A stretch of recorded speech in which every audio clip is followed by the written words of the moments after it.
നമസ്കാരം, നമ്മുടെ പുതിയ വീഡിയോയിലേക്ക് എല്ലാവർക്കും സ്വാഗതം. നമ്മൾ ഇന്ന് നിങ്ങൾക്ക് പരിചയപ്പെടുത്തുന്ന പറഞ്ഞാൽ NH66 റോഡ് വർക്ക് എത്രത്തോളം നമുക്ക് കഴിഞ്ഞിട്ടുണ്ട്, അതിൻ്റെ കുറേ റൂൾസുകളും കാര്യങ്ങളൊക്കെയാണ് പറഞ്ഞു തരാനുള്ളത്. പിന്നെ ഒരുപാട് സ്ഥലങ്ങളിലുള്ള വർക്കുകളൊക്കെ ഒരു 80% വർക്ക് കഴിഞ്ഞിരിക്കുന്നു. പിന്നെ യാത്രയൊക്കെ ചെയ്യുമ്പോൾ വളരെ ശ്രദ്ധിക്കേണ്ട ഒരു കാര്യം എന്ന് പറഞ്ഞു കഴിഞ്ഞാൽ ഓപ്പോസിറ്റ് വണ്ടികൾ വരുന്ന ഇപ്പോഴും ഒരു കുറവില്ല. ചില ഏരിയയിൽ ആൾക്കാർ ഇതിൻ്റെ നിയമവശമൊന്നും നോക്കാതൊക്കെ ഓപ്പൺ ആവാത്ത കാരണം ഇവർ അതിൻ്റെ റൂൾസ് അനുസരിച്ചിട്ടൊന്നല്ല വണ്ടി ഓടിക്കുന്നത്. അതൊക്കെ നമ്മൾ നന്നായി ശ്രദ്ധിച്ചില്ലെങ്കിൽ ആക്സിഡൻറ്റ് ഉണ്ടാവാൻ സാധ്യത കൂടുതലാണ്. പിന്നെ നമുക്ക് ഇങ്ങനെ ഈ സൈഡിലുള്ള ലെഫ്റ്റ് സൈഡിൽ കാണുന്ന യെല്ലോ ലൈന് കാണുന്നിടത്താണ് നമുക്ക് പുറത്തേക്ക് പോകാനും അതേപോലെ നമുക്ക് അകത്ത് വരാനും. അത് പുറത്ത് പോകണേനാണെന്നുണ്ടെങ്കിൽ നമുക്ക് ഏരോ മാർക്ക് ഉണ്ടാവും. അതേപോലെ മുന്നേ തന്നെ ലെഫ്റ്റ് നമുക്ക് കയറി പോകാനുള്ള ഇതൊക്കെ കാണിക്കും. ഇത് നമുക്ക് ഔട്ട് ചെയ്യാനും ഇൻ ചെയ്യാനും ഉള്ളതൊക്കെ ബോർഡായിട്ട് എഴുതി വെച്ചിട്ടുണ്ട്. ഇപ്പോൾ പുതിയ ബോർഡുകൾ വന്നിട്ടുള്ളതെന്ന് പറഞ്ഞു കഴിഞ്ഞിട്ടുണ്ടെങ്കിൽ നമുക്ക് ബൈക്ക്, അതുപോലെ ഓട്ടോറിക്ഷ, ട്രാക്ടർ അങ്ങനെയുള്ള ചെറുവക വണ്ടികളൊന്നും ട്രാക്കിൽ പോകാൻ പാടില്ല. പിന്നെ നമുക്ക് ലെഫ്റ്റ് സൈഡിൽ ഫസ്റ്റിൽ പോകുന്ന സ്ലോവിൽ പോകാനും സെൻറ്ററിൽ പോകുന്നത് നമുക്ക് സ്പീഡ് ലിമിറ്റ് പോകാനും മറ്റേ സ്പീഡിൽ പോകാൻ സെൻറ്ററിൽ പോവുക. പിന്നെ അതുപോലെ സൈഡിൽ നമുക്ക് ഓവർടേക്ക് ചെയ്യാൻ മാത്രം കയറുക.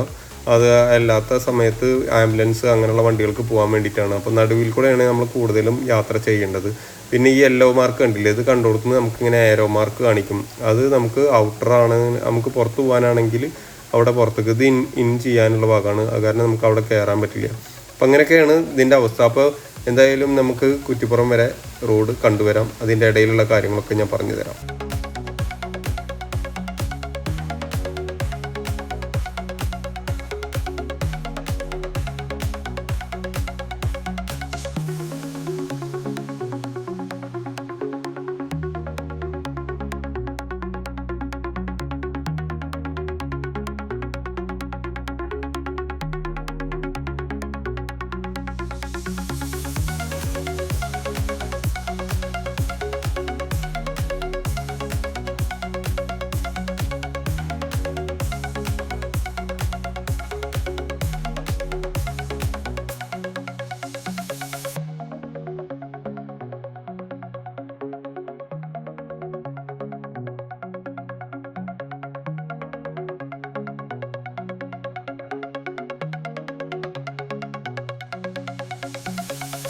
പൊന്മുടിയിൽ നിന്നാണ് തുടങ്ങുന്നത് വേഗം, കുത്തിയിളകും വരെയും നോവില്ലായി പാത.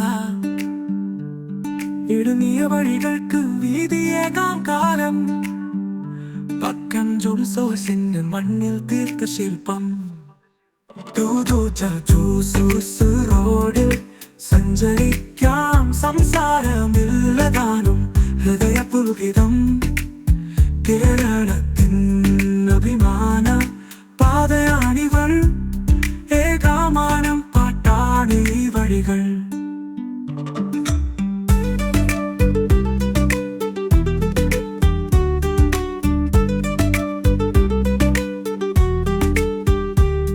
പൊന്നാനിയിൽ നിന്ന് കീറ്റ പിടിച്ചുവോ, കുത്തിപ്പുറമുണ്ട് കാതിൽ വിളിക്കുന്നോ, മുല്ലപ്പൂവിനാൽ മാധുരം വീശുന്നോ പാതകൾക്കും. ഈ ഭാഗത്ത് നിന്ന് കാണുന്നിടത്തുനിന്ന് കുറച്ച് ഭാഗങ്ങൾ സർവീസ് റോഡ് പോലും അവർ പണി ചെയ്തിട്ടില്ല. ഈ സർവീസ് റോഡ് ഇല്ലാത്തത് എന്തുകൊണ്ടാണെന്നുള്ളത് അറിയില്ല. പക്ഷേ ഈ സർവീസ് റോഡ് ഇവിടെ ഇല്ല എന്നുണ്ടെങ്കിൽ ഇവിടുന്ന് ഇത്രയും ദൂരെയുള്ള ആൾക്കാരൊക്കെ ബുദ്ധിമുട്ടാനും അങ്ങനെയൊക്കെ സാധ്യത കാണുന്നുണ്ട്. പിന്നെ ഇവിടുന്ന് സർവീസ് റോഡ് എത്രത്തോളം കഴിഞ്ഞിട്ട് അതിൻ്റെ ശേഷം ഉള്ളതൊക്കെ വീണ്ടും കാണിച്ചു തരാം. അഭിതിലായി ഞാൻ അനുഭവി, മഴയൊഴുക്കി പാതകളും പാടങ്ങളിലും സ്നേഹം നീ കോർക്കു തരുമും.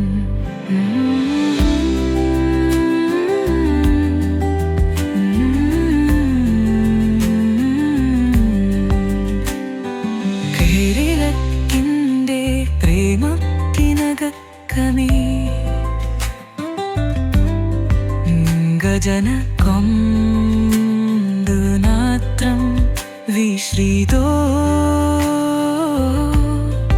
ഒഴുകി പോയാലും കാ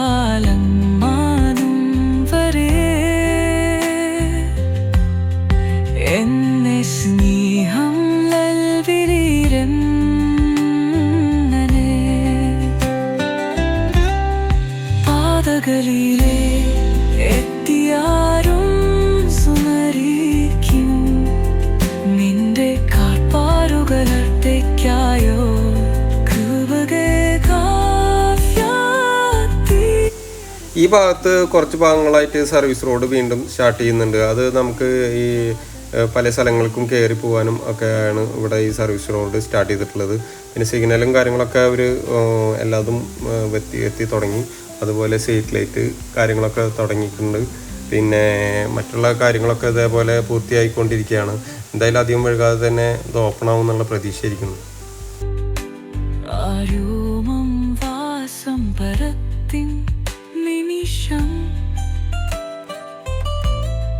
വരികളിൽ വശം പെരുമ്പൊരുമുങ്കൈ സ്മരൽ തേരി നമ്മൾ കരുതകളെ പാതകളിലെ എത്തിയാരും സ്മരിക്കും നിന്റെ കാൽപോലുകളൊപ്പിക്കാരോ തുമ്പുകൾ തൂസി എന്യൊരു സൗഖ്യം പന്നു കിണറത്തിൻ കാതയ്ക്കു പലിനാ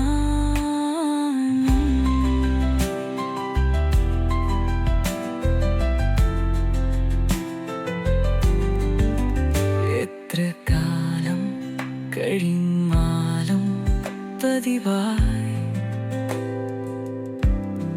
നിന്റെ കാതാകളി കാണലും മാതാരേ ആരെങ്കിലും കലരം കൊണ്ടിട്ട് എന്നു കയം വരും ദീവലി കരി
അപ്പോൾ നമ്മൾ ഏകദേശം കുറ്റിപ്പുറം എത്താനിരിക്കുകയാണ്. കുറ്റിപ്പുറത്ത് എത്താനായിട്ട് മുന്നേ നമുക്ക് അങ്ങോട്ട് എടപ്പാൾ ഭാഗത്തൊക്കെ പോകണമെങ്കിൽ ഈ പാലം വഴി കയറി പോവാം. പിന്നെ മെയിൻ പാലത്തിൻ്റെ മേലെ കയറി കഴിഞ്ഞിട്ടുണ്ടെങ്കിൽ നമുക്ക് പിന്നെ കുറ്റിപ്പുറം സെൻറ്റർ നമുക്ക് എത്താനതിൻ്റെ മുന്നേ ആയിട്ട് നമുക്ക് ഉള്ളിൽ നിന്ന് പുറത്തേക്ക് പോകാനുള്ള വഴിയുണ്ട്. അപ്പോൾ അതൊക്കെ നോക്കിയിട്ട് എൻ്റർ ചെയ്യണം കുറ്റിപ്പുറം ബസ് സ്റ്റാൻഡിൽ പോകണമെന്നുണ്ടെങ്കിൽ. പിന്നെ പാലം കഴിഞ്ഞിട്ട് പിന്നെയും അവിടെ കുറച്ച് വർക്കിൻ്റെ കാര്യങ്ങളൊക്കെ പെൻഡിങ് എടുക്കുന്നുണ്ട് റെയിൽവേയുടെ ആ ഭാഗത്തൊക്കെ ആയിട്ട്. അതൊക്കെ കണ്ടുവരാം. പിന്നെ നിങ്ങൾക്ക് അതുപോലെ നിങ്ങൾ വളഞ്ചേരി ആ ഭാഗത്തൊക്കെ വരികയാണെന്നുണ്ടെങ്കിൽ കുറ്റിപ്പുറം ഈ പാലത്തിൻ്റെ മേലേക്ക് കയറി കഴിഞ്ഞാൽ നമുക്ക് ഇവിടുന്ന് പിന്നെ കുറേ പോയതിൻ്റെ ശേഷമാണ് യൂ ടേൺ ഒക്കെ കിട്ടുള്ളൂ. അപ്പോൾ അതുകൊണ്ട് ഈ പാലം കയറാണ്ട് മുന്നേ അവിടുന്ന് ഔട്ടടിച്ചാലാണ് നമുക്ക് അങ്ങോട്ട് പോകാനുള്ള വഴിയുള്ളൂ. അപ്പോൾ അതൊക്കെ വളരെ ശ്രദ്ധിക്കുക. പിന്നെ ഇവിടുന്ന് താഴത്തേക്ക് പോയി കഴിഞ്ഞാൽ കുറ്റിപ്പുറം നമുക്ക് ബസ് സ്റ്റാൻഡിലൊക്കെ പോയി വരാം.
അപ്പോൾ നമ്മളെ പൊന്നാനി മുതൽ കുറ്റിപ്പുറം വരെയുള്ള എൻ്റെ വീഡിയോ ആണ് നിങ്ങൾ കണ്ടത്. ഇതിന് ഇവിടുന്ന് ശേഷമുള്ള നമുക്ക് കോഴിക്കോട് വരെയുള്ള വീഡിയോസ് നമുക്ക് അടുത്ത വീഡിയോയിൽ കാണിച്ചു തരാം.